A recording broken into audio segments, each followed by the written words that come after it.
اس سے پہلے اللہ رب العزت کی قدرت کے حوالے سے گفتگو ہوئی تھی کہ اللہ تبارک و تعالی کی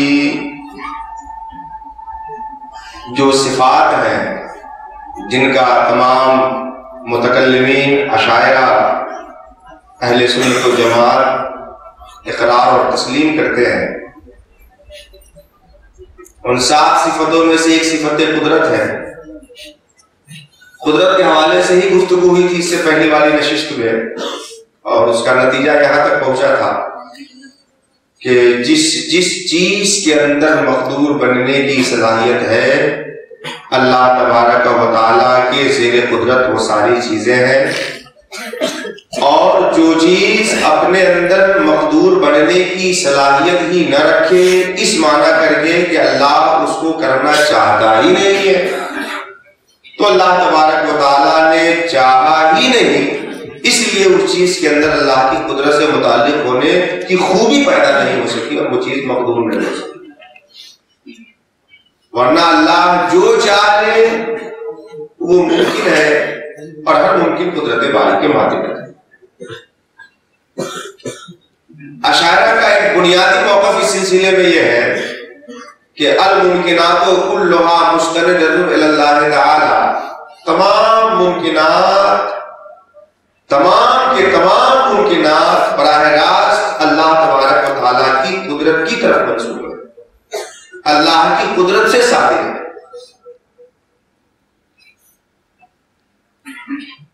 تمام ممکنات اللہ رب العزت کی قدرت تخلیق کی بنیاد پر، قدرت کی بنیاد پر، اس کی تخلیق کی بنیاد پر عدم سے وجود میں آتے ہیں۔ ہاں، کچھ امور ایسے ہوتے ہیں جن کے لیے ہم، آپ، جان رکھنے والی جتنی مخلوق ہے اس میں سے کوئی بھی اللہ نے جو اسے ہاتھ پاؤں کی قوت دی ہے یہ قوت استعمال کرتی ہے، اور کچھ وہ ہیں جنہیں اللہ تعالیٰ اپنے مخلوق کے کسب کے واسطے کے بغیر ہی اپنی مستقل قدرت کی بنیاد پر عدم سے وجود میں لاتا ہے۔ لیکن اس عالم ہست و بود میں، اس دنیا میں جو کچھ بھی ہو رہا ہے، فاعل حقیقی، مؤثر حقیقی، صانع حقیقی، عدم سے وجود میں لانے والی ذات، خالق صرف اور صرف اللہ تبارک و تعالی ہے۔ اس کے اوپر 3 فرق کا ذکر میں نے کیا تھا کہ جب ساری چیز اللہ رب العزت کی قدرت سے ہے تو خلاف معلوم اللہ کی قدرت کے ماتحت کیسے ہے، جو چیز بندوں کے ارادے اور اختیار سے صادر ہوتے ہیں وہ چیز کیسے ہے، اور جو چیز ہمارے افعال کے توسط سے عدم سے وجود میں آتے ہیں جنہیں تولید کہتے ہیں وہ کیسے ہے۔ میری پچھلی گفتگو بھی شاید محفوظ ہوگی، اس گفتگو کو مربوط اور منسلک کر کے مکمل طور پر سمجھنے کے لیے پچھلی گفتگو سے اگر سمجھیں گے تو بات زیادہ واضح ہوگی۔ میں اس میں جو ضمیمہ لگانا ہے اس کی طرف آ رہا ہوں۔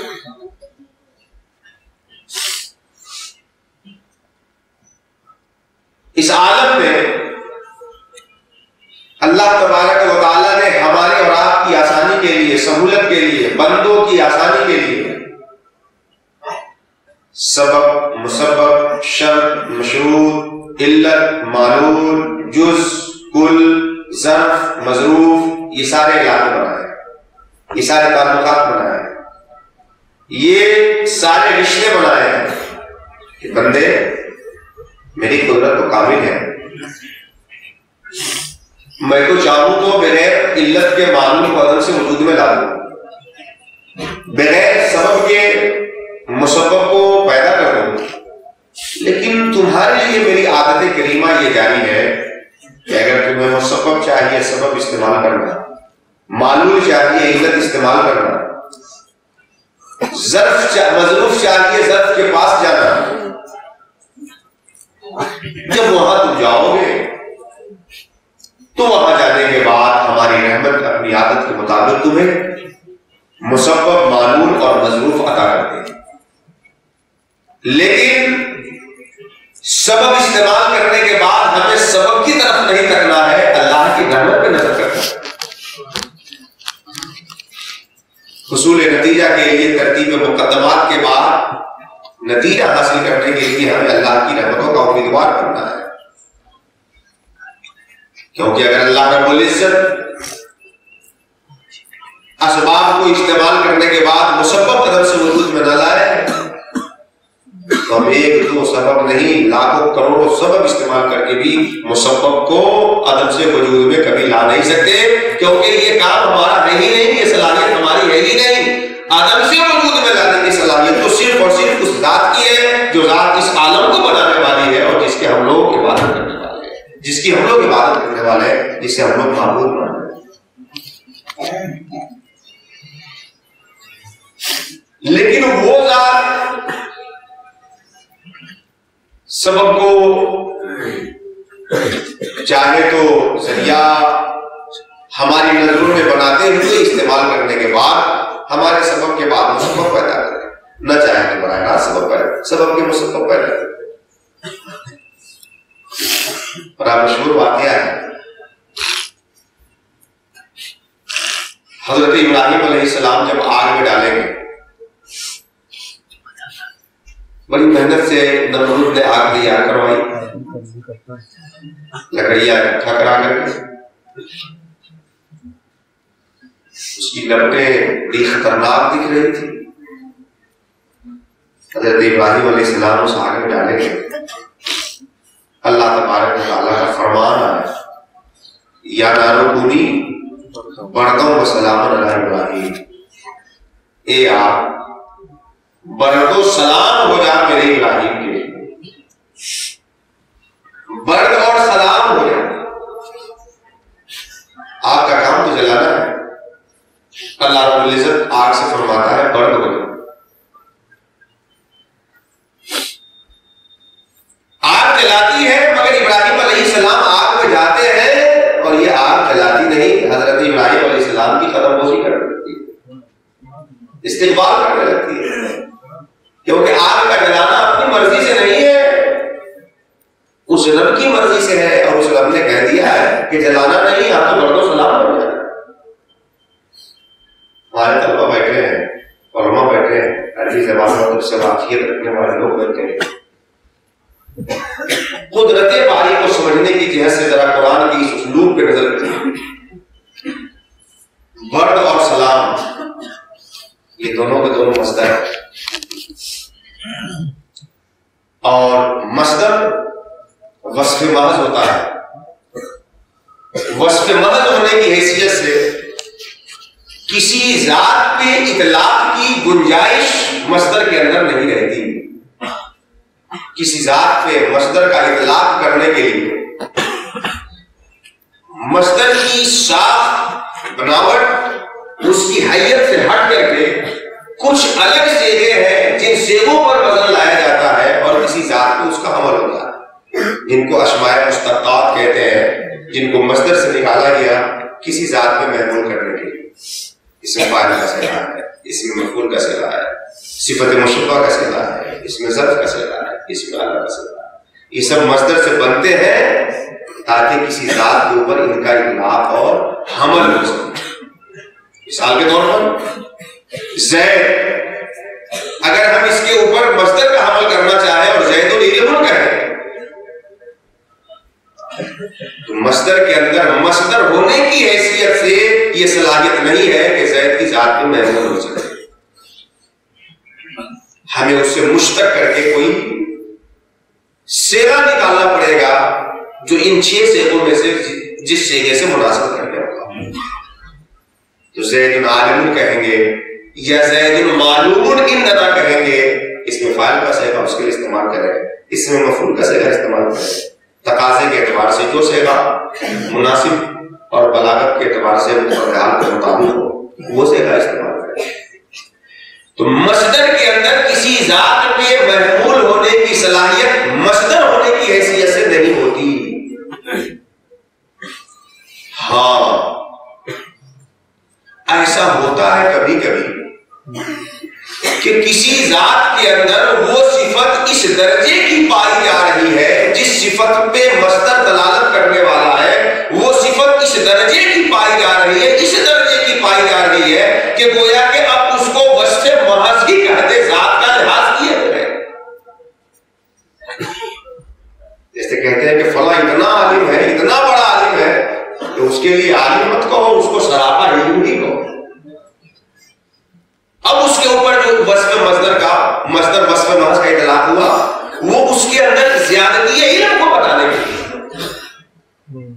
فلاں اتنا عدل کرنے والا ہے کہ اسے عادل مت کہو، وہ تو سراپا عادل ہے.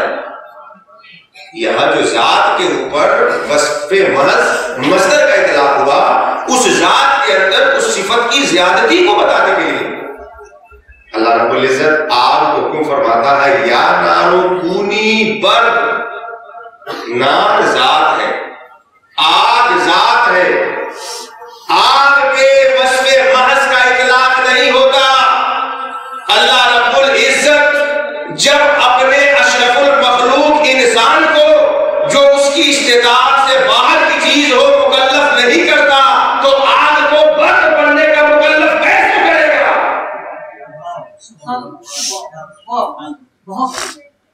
جب وہ ہمیں اور آپ کو اس چیز کا مکلف نہیں کرتا جو ہماری استطاعت سے باہر ہے. آگ سے کہا جا رہا ہے یا نارو کونی برد. اللہ رب العزت یہ ہمیں ذہن دے رہا ہے کہ کیا ہوتا کیا نہیں ہوتا یہ استطاعت تم اپنے ذہن کے مفروضے سے مت تیار کرو. استطاعت اللہ کے فرمان میں ڈھونڈو. اللہ کا حکم آ گیا استطاعت کرنے کا حوصلہ لے لیا. اللہ کا حکم آ گیا استطاعت کرنے کا حوصلہ لے لیا. ہمارے آپ کے لیے استطاعت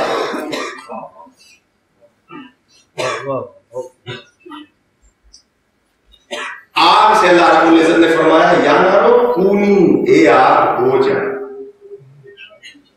کیا ہو جا؟ برد اور سلام. برد بھی مصدر، سلام بھی مصدر. اے آگ اتنی ٹھنڈی ہو جا، اتنی ٹھنڈی ہو جا، اتنی ٹھنڈی ہو جا کہ تو بارد نہ رہے، سراپا برد ہو جائے.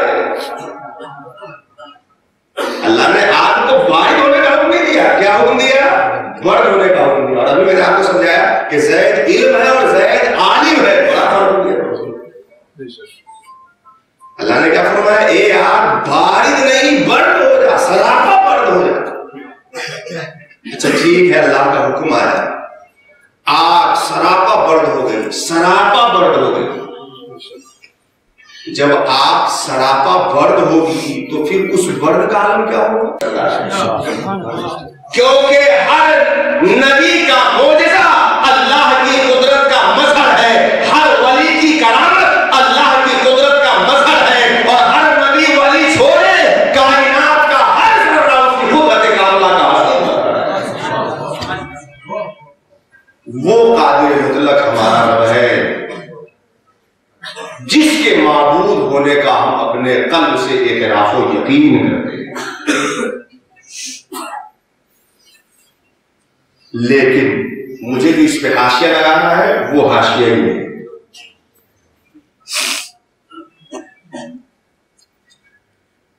مجاز کے طوفان میں حقیقتیں کھوئی جا رہی ہیں. مراسم کے رجحان میں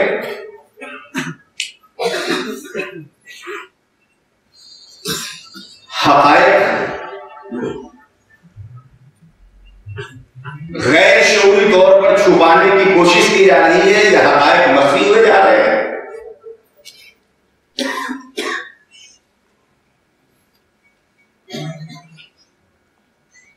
ٹھنڈی سے بچنے کے لیے ہم نے ٹھنڈی کی اتنی دوری اختیار کی کہ جا کے آگ میں کود گئے.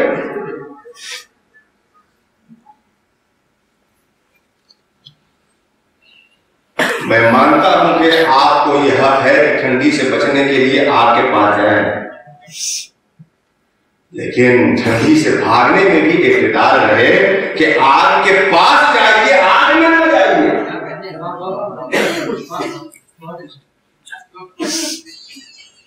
ٹھنڈی سے بھاگنے کے لیے آپ آگ کے پاس جائیے مگر آگ میں مت جائیے کہ ٹھنڈی سے بھاگے آ رہے ہیں، بہت ٹھنڈی لگ رہی ہے، اب تندور میں جا کے بیٹھ جائے. آج اسی طرح کا نظارہ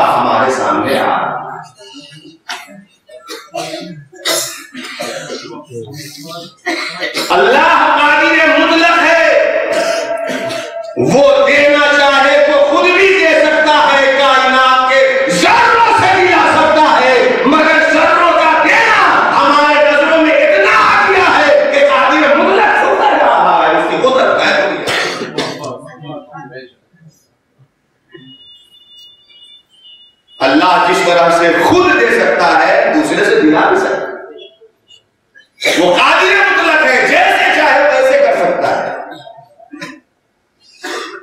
لیکن دوسرے کے ذریعے سے اس نے جو مظاہر دکھائے ہیں ان دوسروں کے ذریعے سے دیکھے مظاہر میں ہمارے ذہن و دماغ کے حقیقت کو مفکر کریں گے۔ آج ضرورت اسی بات کی ہے کہ جو کام صحابہ کے دور میں بالخصوص حضرت عمر فاروق نے انجام دیا تھا، اپنے دور میں حضرت محبوب سبحانی نے انجام دیا تھا، اور دلی کی سرزمین پہ اپنے دور میں حضرت محبوب الہی نے انجام دیا تھا، اور اسی ذمہ داری کو بڑی ذمہ داری سے کہہ رہا ہوں کہ اپنے دور میں حضور داعی اسلام انجام دے رہے ہیں کہ جب حقیقت مراسم میں چھپ رہی ہے تو حقیقت کو بچانے کے لیے مراسم کا قتل کیا جا رہا ہے۔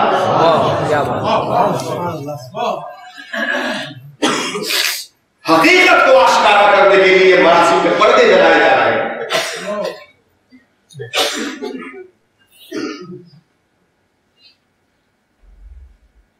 اللہ کی عطا سے انبیاء دیتے ہیں، اولیاء دیتے ہیں، ہمیں یقین ہے، یقین ہے، یقین ہے، ایمان ہے۔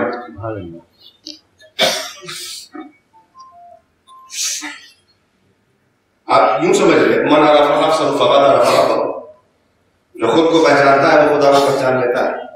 تو آپ خانقاہ کی چہار دیواری میں جس دن قدم رکھے ہوں گے اسی دن سے اس کو سن رہے ہیں۔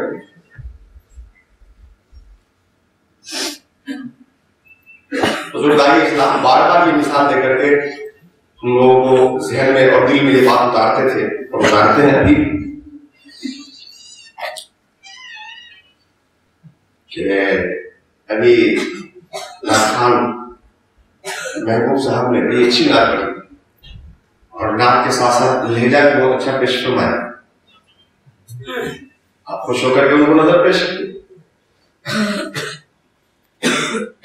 ہاتھ سے انگلیوں سے ان کو نظر پیش کر رہے ہیں، لیکن وہ آپ کے ہاتھ اور آپ کی انگلیوں کا شکریہ ادا نہیں کر رہے ہیں، وہ آپ کی روح اور آپ کی حقیقت اور ذات کا شکریہ ادا۔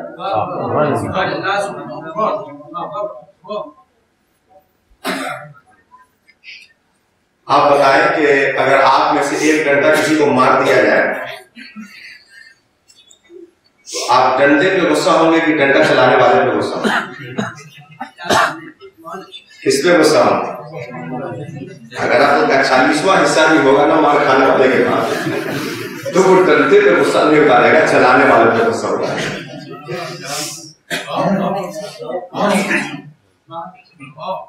اگر گولی چلا کر کوئی کسی کی جان لے لے، اللہ نہ کرے کہ ایسا ہو، اسلام نے تو منع فرمایا ہے، کل سے لے کر اب تک بھرپور اتنی گفتگو سن گئے کہ ہضم کرنا ایک بڑا مسئلہ ہے۔ اللہ تعالیٰ ہم سب کو جو کچھ کھلایا گیا ہے تحلیل کی توفیق عطا فرمائے، اور بلا شبہ یہاں صلاحیتیں دیکھ کر کے کچھ نہیں دیا جاتا، بنا کر کے صلاحیتیں دی جاتی ہے۔ تو کوئی اور در ہوگا جہاں رام مٹیریل کی بنیاد پر سونے کو سونا بنایا جاتا ہوگا، چاندی کو چاندی بنایا جاتا ہوگا۔ یہ تو مصطفیٰ کے غلاموں کا گھر ہے، یہاں سونے کو سونا نہیں بنایا جاتا، خاک کے ذرے کو رش کے قبر بنایا جاتا ہے، بے لال کو صحابہ کی نظروں کا ہیلا بنایا جاتا ہے۔ یہاں صلاحیت دے کے نہیں بنایا جاتا، بنا کے صلاحیت دے دی جاتی ہے۔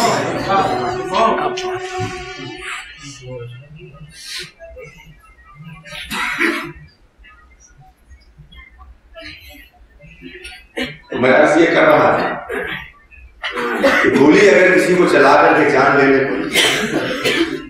تو آپ تھانے میں فرسٹ انفارمیشن رپورٹ FIR درج کس کے نام کرائیں گے؟ کس کے نام درج کرائیں گے FIR؟ گولی چلانے والے کے نام ہونا تو یہ چاہیے جناب، کہیے کہ اس گن سے سنسناتی ہوئی گولی نکلی، دندناتی ہوئی ان کے سینے میں گئی اور ان کی روح لے کر کے نہ جانے کا غائب کر دیا۔ سینٹرل جیل میں عمر قید کی سزا اس گولی کو دی جائے، ہونا چاہیے نہیں؟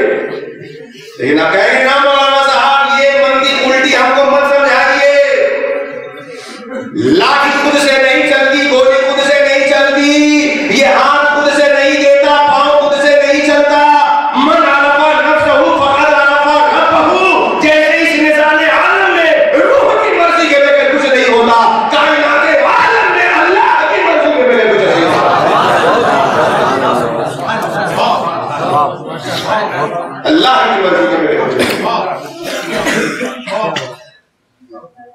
قرآن میں تو اللہ رب العزت نے واضح طور پہ اعلان کر دیا، قل مصطفیٰ آپ کہہ دیجئے لن یصیبنا الا ما کتب اللہ لنا، وہی چیز ہمیں ملتی ہے جس کا فیصلہ اللہ فرمانے والا ہے۔ یہ عقیدہ راسخ کر کے اس مجلس سے اٹھے کہ ہمارے سیاہ و سفید کا فیصلہ کسی جادوگر کے ہاتھ میں نہیں ہے، کسی ویسے کی ہاتھ میں نہیں ہے، جو ذات پیدا کرنے والی ہے وہی نفع نقصان کی ملکیت رکھنے والا ہے، وہ رب۔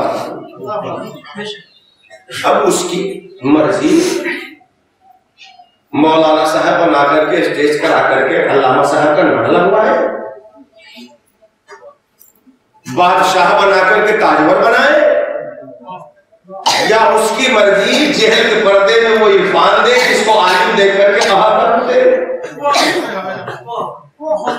غریبی کے پردے میں وہ نعمت دے جس کی خوشبو بادشاہ مل جائے تو تخت پہ لا کے مار کے ان کے پیچھے چلنے لگے۔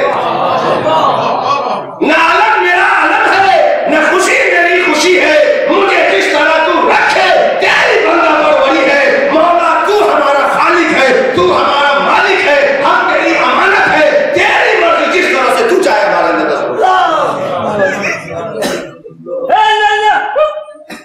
یہ ہماری زندگی کی حقیقت ہونی چاہیے، نہ صرف ہماری زبان کی بولی، ہمارے زبان کی بولی، بلکہ جسم کے ہر بات کی یہ بولی، ہر انجام کی یہ بولی ہونی چاہیے۔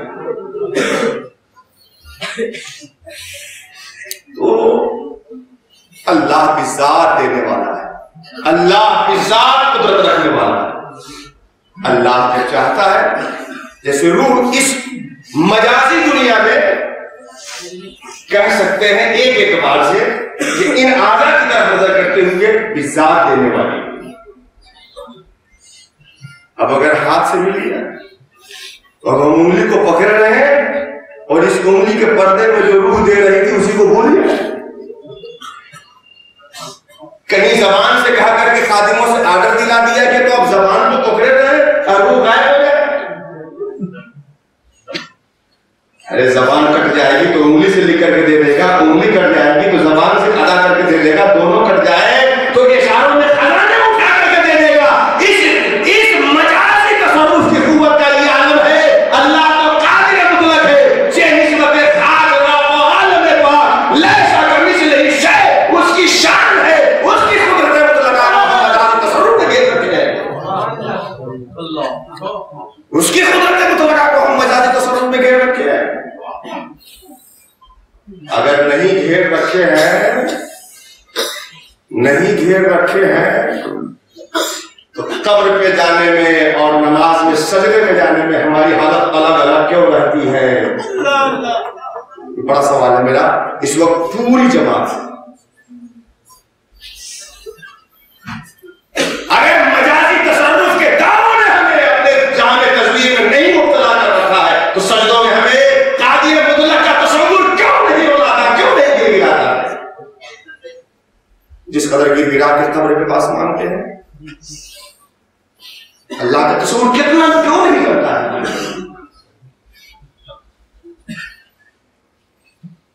بلا شبہ اولیاء دیتے ہیں، اولیاء اور انبیاء تو بہت بڑی بات ہے جناب۔ زمین کی جڑی بوٹی اللہ چاہے تو شفا دینے والے ہیں، اور اولیاء کا دینے والے ہیں، انبیاء کا دینے والے ہیں۔ لیکن یہ سب کب ہے؟ جب اللہ چاہتا ہے تو دینے والے ہو جاتے ہیں، اور جب اللہ نہیں چاہتا ہے تو سب نہ دینے والے ہو جاتے ہیں۔ ہمیں کرنا کیا ہے؟ اللہ قادر مطلق ہے، معطی بالذات ہے، اور وہ جس کے ذریعے سے اپنا دینا چاہتے ہیں ان واسطوں کے ذریعے سے ہمیں مل گیا۔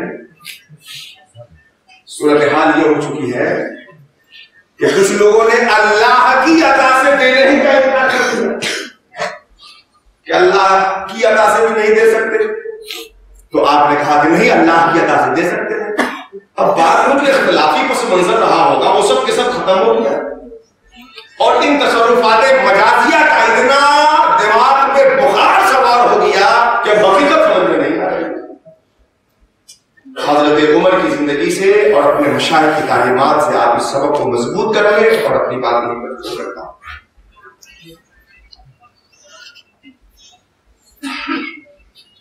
سب سے پہلے میں بخاری شریف کی حدیث سناتا ہوں. اللہ کے رسول صلی اللہ علیہ وسلم آپ کی بافیض ذات سے براہ راست صحبت پانے والے صحابہ کی جماعت ہے. سرکار پہاڑی راستوں سے ہوتے ہوئے مسافروں کو طے کرتے ہوئے کہیں تشریف لے جا رہے تھے.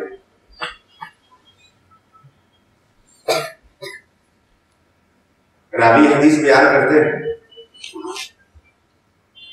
کہ ہم لوگ جب سرکار کے ساتھ تھے اور سرکار جب اونچی چوٹی کی طرف قدم بڑھاتے, اونچائی کی طرف چڑھتے, تو اللہ اکبر اللہ اکبر اللہ اکبر اس کا بھی کرتے جاتے. اور سرکار جب بالائی حصوں سے نیچے کی طرف آتے, فرات سے نشیب کی طرف آتے, سبحان اللہ سبحان اللہ سبحان اللہ کہتے ہیں. سرکار جب کہتے تھے صحابہ بھی کہتے تھے. راوی حدیث کہتے ہیں کہ ہم صحابیوں میں سے چند لوگوں کی آواز سبحان اللہ کرنے میں, اللہ اکبر کرنے میں بلند ہو گئی, تھوڑی سی بلند ہو گئی. آپ کو سمجھ لیجیے کہ سرکار کی صحبت میں صحابہ کس قدر ادب رکھتے ہوں گے, وہ صحابہ کی زندگی سے مکمل طور پہ آیا.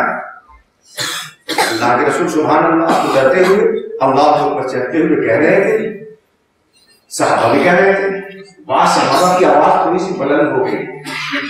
اس حدیث سے جو سمجھانا ہے تھوڑی دیر کے بعد سمجھیے گا. ایک نیا سبق سمجھ لیجیے کہ جب صحابہ کی آواز بلند ہو گئی تو اللہ کے رسول کہتے ہیں, اے صحابہ تم اپنے اوپر کیوں مشقت کر رہے ہو اتنی آواز بلند کر کے؟ تم کسی بہرے کو نہیں پکار رہے ہو, تم تو اسے پکار رہے ہو جو تمہارے دل کی حرکتوں سے واقف ہے. چلانے کی کیا ضرورت ہے؟ آج ہماری انا کا اضطراب اس وقت تک ختم نہیں ہوتا جب تک مجمع کا ہر آدمی ایک ساتھ مل کر کے ہمارے آنے پہ نعرہ نہیں لگاتا. اور وہ بھی اتنی بلند آواز لگاؤ کہ کہیں کہا جاتا ہے کہ فلاں عمارت سے ٹکرا جائے, فلاں عمارت سے ٹکرا جائے. اللہ کے رسول فرماتے ہیں تم کسی بہرے کو نہیں پکار رہے ہو, زمین کی ذات کو پکار رہے ہو. اپنے اوپر مشقت کرنے کی کیا ضرورت ہے؟ بالآخر سرکار جب اوپر چڑھتے اللہ اکبر کہتے, نیچے اترتے سبحان اللہ کہتے. اسی حدیث سے علماء نے یہ حکم مستنبط کیا ہے کہ آدمی کو چاہیے کہ جب سیڑھی پہ چڑھے تو چڑھتے وقت اللہ اکبر کہتے ہوئے چڑھے, اترتے وقت سبحان اللہ کہتے ہوئے. اور حضور دائی اسلام کے فیضان کرم سے ایک معنی میرے ذہن میں آیا ہے, ممکن ہے کہ یہ معنی کسی کتاب میں بھی لکھا ہو, مگر میں نے ابھی تک کتاب میں اپنی ناقص مطالعے سے نہیں سمجھ پایا. ایک معنی آیا, اگر اچھا معنی ہو جائے تو اللہ رب العزت اس اپنے بارگاہ میں قبول فرمانے اور ہم سب کو عمل کی توفیق عطا فرمائے. سرکار ہر بلندی پہ چڑھتے وقت اللہ اکبر کا ورد کر رہے ہیں, صحابہ کو تلقین دے رہے ہیں اور یہ ذہن دے رہے ہیں کہ دنیا کا کوئی بھی منظر جب تمہاری نظروں کے سامنے بلند لگے تو اللہ کی کبریائی کا اظہار کرنا کہ یہ بلند نہیں ہے, ہمارا اللہ سے بلند ہے. صرف پہاڑ کی چوٹی ہی نہیں, سیڑھی کی لمبائی ہی نہیں, دنیا کا جو حسن تمہیں اپنی طرف کھینچے, اچھا لگے, وہاں اللہ اکبر کہنا کہ اللہ ہمارا ہے. ہمیں اس کی طرف پوچھنا چاہیے, ہمیں اس کی محبت کو طرفنا چاہیے. اور جب نیچے کی طرف اترتے تو سبحان اللہ کہتے. یہ حدیث ہمیں سکھا رہی ہے کہ دنیا میں جب کوئی ایسی چیز دیکھیے جس سے آپ کو نفرت پیدا ہو, ایسی چیز دیکھے جو تذلل کا سبب ہے, ایسی چیز دیکھے جو آپ کے اندر آپ کو نفرت پیدا کرے, تو سبحان اللہ کہیے کہ یہ چیز تو لائق نفرت ہے. ہمارا رب تو وہ ہے جو سارے عیب سے پاک ہے, اس لیے ہم اس سے آگ کر رب کی بارگاہ کی طرف جائیں. کسی بھی بلند چیز کو دیکھ کر کے اس کی کبریائی میں ڈوبنے کے بجائے اللہ کی کبریائی میں ڈوبنے. یہاں